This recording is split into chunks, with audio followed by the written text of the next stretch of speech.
So what we have here in front of us is everything that I use for winter backpacking and hot tenting. So I'm going to go through each item one by one. I'm going to talk a little bit about each piece of gear, and just note that everything that you see here will fit in my backpack, but I don't necessarily carry every single piece of gear on every trip. I'm going to go ahead and start with the backpack. If you've been watching me for any length of time, you know I love Granite Gear packs. This is a Granite Gear Crown 60. It's a 60-liter pack, and this is enough to fit everything that you see here inside.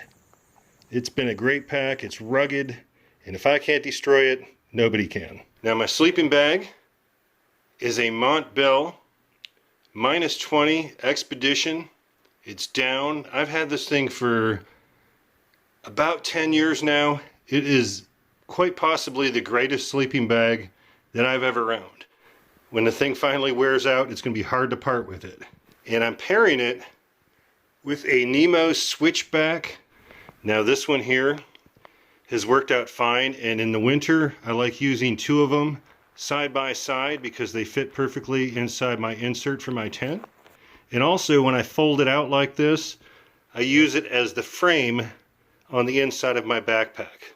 With a foam pad, I will never end up sleeping on a deflated mattress. Okay, moving on to my shelter. As many of you know, I've been using the Luxe Mini Peak XL for about 2 years now. Review on that coming up really soon. Now I have got the bathtub floor as well as the winter insert, which you see in that orange Sea to Summit bag. Obviously I'm using one or the other. I don't carry both. The Kelty Bestie blanket, sometimes you'll see that in my videos. I'll put that either across the bottom of the bathtub floor or the winter insert as an extra layer over my sleeping pad. I have a Sea to Summit Thermolight reactor, which adds about 25 degrees to the sleeping bag. As I said, I don't use all of this all of the time. Sometimes I don't bring the pole with me because I'm going to an area where I know I can cut a tent pole. But if I'm going up to a bald one where I know there's not a lot of wood, I'll bring the pole with me. I've got a bag of stakes. I've got 4 of those yellow stakes, as well as 4 of the stakes that it came with. I'll go into that a little bit more when I do the Mini Peak review. And over here I have a Sil Nylon tarp, which is a 8x10. I don't take that every time, but if I know there's a chance of wet weather and I want to add a porch to my shelter to have some extra cooking room or room for firewood, that makes a great awning. Okay, moving on. Here we have the Helinox Chair Zero. I'll carry that extra pound any day of the week, any season of the year. Love that chair. This is my stove. This is the Pomali Timber Titanium wood stove. No complaints about this at all. I'll be doing a full review on this stove as well. I've had this thing, I think, over a year now. Put a lot of use on it, and you'll be hearing more about that in the future. This is the stovepipe right here. Below the stovepipe, I've got my Fiskars F7 Hatchet. Don't always bring that with me. It just depends on how far I'm going or what the wood situation will or won't be like. The Sven saw, on the other hand, tried and true. I've been using Sven saws for, gosh, 35 years. And not much that can go wrong with this saw. The only fault that it has is that wing nut can be lost. And the obvious solution is to carry a spare and to paint it with a fluorescent color, but I've done neither. Okay, so over here I have a few items in my Granite Gear pillow sack. It's basically just a pillow with a piece of fleece on top of it, a stuff sack. And I keep my clothes and my base layers in it. And I'm probably not going to talk too much about clothes in this video. It's such a personal thing. But I do think it's important to have the right clothing outside in the winter, especially if it's your first time going out and you don't know much about winter camping. I'll do a separate video on my clothes and what I actually carry on my person. Okay, down here we're moving into hydration, and I like to keep it pretty simple. This is an Nalgene bottle, quart Nalgene bottle with a wide mouth.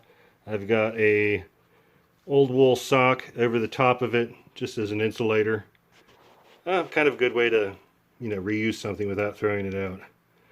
I've got an MSR dromedary bag that is a 6-liter.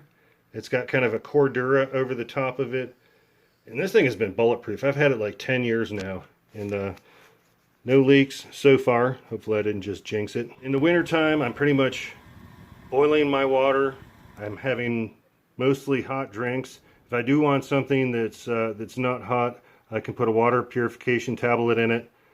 Aquamira has discontinued these tablets, so I guess in the future I'll have to go to the drops. So the kitchen's another area that's going to vary depending on what I'm cooking. If I'm going simple and just bringing like a freeze-dried meal, I'm probably just going to bring a pot to boil water with and a stove, just in case I don't have the wood stove going, or if I'm unable to get it going. Now down here I have a few things, cutting board, long-handled spoon, spatula, soup spoon, knife, and a pot gripper. These are nice for fire cooking if you want to set your pan down into the coals. And a little scrubber there, stainless steel scrubber. Up here I've got a emberlit stove. Don't always bring that, depending once again on what I'm planning on cooking and the wood situation. Canister stabilizer for my canister, gets it up off the ground in the winter time. This is the Olecamp Ion stove. You've seen that in my videos many times. Canister stoves in the winter, the trick is put that in your pocket or in your sleeping bag. Same with the actual canister. Keep it there till you're ready to use it. Keep the canister up off the ground. It should almost always light. And once again, don't take my advice for anything. Do what works for you. So over here, frying pans, titanium plate. Got the pan gripper for the frying pan, which I like because you can fit it in your pack better. You don't have the handle sticking out. And here I have condiments, salt, pepper. I've got rice inside my salt so it doesn't get all gooey. I've got some olive oil, some maple syrup, and of course this is all going to change depending on what condiments I bring and what I'm cooking. Okay, in this Hyperlight bag, that's my hygiene, all my toiletries. That's a personal thing too. I don't mind showing you, but everyone carries something different. So it's kind of boring actually. Everyone needs this in their bag, roll of TP. So this is the Vargo Dig Tool, and it's a toilet trowel. It's a lot nicer than some of the other trowels on the market. It's got a nice serrated edge, which is nice if you're trying to dig a cat hole where there's roots. But the handle could use some improving. It's better than most handles, but still pretty much a self-inflicting torture device if you ask me. Yeah, easy to cut yourself. I usually wrap a bandana or use a glove when I'm digging with it, otherwise I'm inviting disaster. Okay, and lastly I have some items that go into the top of my pack. The Yuko candle lantern, that's old school. Those things have been around since about as long as I have, which is since the beginning of time.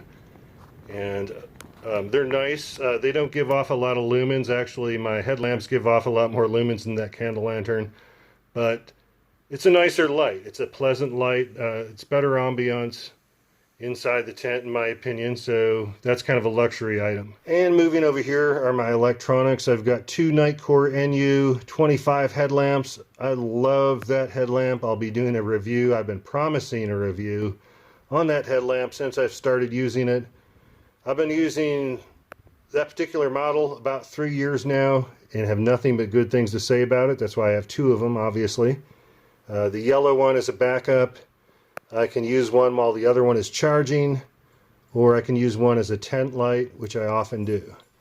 The rest of what I have here is just stuff for video recording. I have my Anchor battery, which recharges my headlamps, as well as my phone I have a UltraPod mini tripod to hold my phone up for still shots. Everything you see here goes into that Ziploc bag, and it rides in the top lid of my pack.